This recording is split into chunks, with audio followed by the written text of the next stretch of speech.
સ્થાનિક સ્વરાજ્યની ચૂંટણીઓ માટેના પરિણામ આવી ગયા છે। મહાનગરપાલિકાઓ, નગરપાલિકાઓ, જિલ્લા પંચાયત અને તાલુકા પંચાયતોમાં ભાજપે ભગવો લહેરાવી દીધો છે। ત્યારે નવા પદાધિકારીઓની નિમણૂક કરવા માટે ભારતીય જનતા પાર્ટીએ હવે કવાયત હાથ ધરી છે।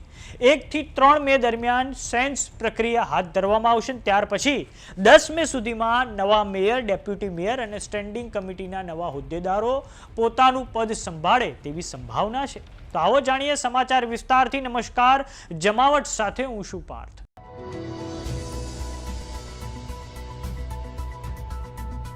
સ્થાનિક સ્વરાજ્યની ચૂંટણીઓમાં ભાજપના ભવ્ય વિજય પછી ભાજપે નવા પદાધિકારીઓની નિમણૂક કરવા માટે કવાયત હાથ ધરી છે। મેયર, ડેપ્યુટી મેયર, સ્ટેન્ડિંગ કમિટીના ચેરમેનની નિમણૂક કરવા માટે ભાજપના નિરીક્ષકો 1 મે થી 3 મે સુધી વિવિધ જિલ્લાઓની અને શહેરોની મુલાકાત લેશે અને 10 મે પહેલા નવા મેયરો, ડેપ્યુટી મેયરો અને સ્ટેન્ડિંગ કમિટીના ચેરમેન પોતાનું પદ સંભાળે તેવી સંભાવના છે। ભાજપના નિરીક્ષકો જ્યારે શહેરો અને જિલ્લાઓની મુલાકાત લેશે તેમાં સંભવિત નામો પર સહેમતિ સાધવાનો પ્રયાસ કરવામાં આવશે। આ પછી સેન્સ પ્રક્રિયા પૂર્ણ કરીને તેને ભારતીય જનતા પાર્ટીના પાર્લામેન્ટરી બોર્ડ સમક્ષ આ યાદીને મોકલવામાં આવશે અને આ પછી ભારતીય જનતા પાર્ટીનું પાર્લામેન્ટરી બોર્ડ દ્વારા આ અંતિમ નામો પર મોહર લગાવવામાં આવશે। આમ 10 મે સુધીમાં ભાજપના નવનિયુક્ત હોદ્દેદારો શહેરો અને જિલ્લાઓમાં પોતાનું પદ સંભાળે તેવી સંભાવના છે। સામાન્ય રીતે ભાજપમાં નામોની પસંદગીમાં હંમેશાથી એક સરપ્રાઇઝ એલિમેન્ટ હોય છે, પરંતુ આ વખતે જે સ્થાનિક સમીકરણો એટલા મજબૂત છે કે જાતિવાદને પણ નજરઅંદાજ ભાજપ માટે કરવો મુશ્કેલ હશે।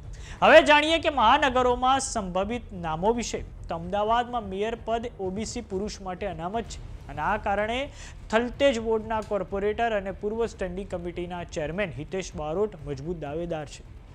પ્રથમ વખત ચૂંટણી લડેલા બોડકદેવના કોર્પોરેટર ધરમસિંહ દેસાઈ પણ દાવેદાર છે, જ્યારે નિકોલ વોર્ડના સૌથી વધુ મત મેળવેલા દીપક પંચાલ પણ મેયર પદ માટે રેસમાં છે।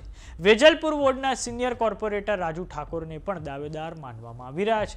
સુરત મનપાની વાત કરીએ તો આ વખતે મેયર પદ સામાન્ય મહિલા માટે અનામત હોવાથી અનેક નામો ચર્ચામાં છે, જેમાં ઉર્વશી પટેલ, કાવ્યા પટેલ અને જયશ્રી વરિયાના નામો સૌથી મોખરે છે। વાત કરીએ વડોદરા મહાનગરપાલિકાની તો મેયર પદ માટે એસસી પુરુષ અનામત બેઠક છે, જેમાં સમીર વાઘેલા કે જેઓ સંઘ સાથે જોડાયેલા છે અને અજય ડાભીના નામની ચર્ચા પણ હાલમાં ચાલી રહી છે। આમ 1 મે થી 3 મે દરમિયાન જે ભારતીય જનતા પાર્ટીના નિરીક્ષકો જિલ્લાઓ અને શહેરોની મુલાકાત લેશે અને સંભવિત નામો પર સેન્સ હાથ ધરવામાં આવશે અને આ પછી અંતિમ મોહર તો આખરે પાર્લામેન્ટરી બોર્ડ દ્વારા લગાવવામાં આવશે।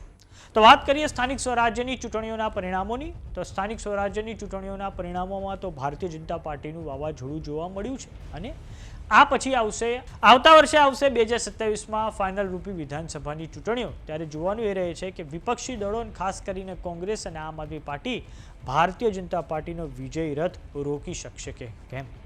તો સમાચારોમાં અત્યારે બસ આટલું। જોતા રહો જમાવટ। જો તમે અમને યુટ્યુબ પર જોઈ રહ્યા તો સબસ્ક્રાઇબ કરો, જો તમે અમને ફેસબુક પર જોઈ રહ્યા તો ફોલો કરો, સાથે જ અમારી વોટ્સએપ ચેનલ આવી ગઈ છે, જોઈન કરવાનું ના ભૂલતા। નમસ્કાર।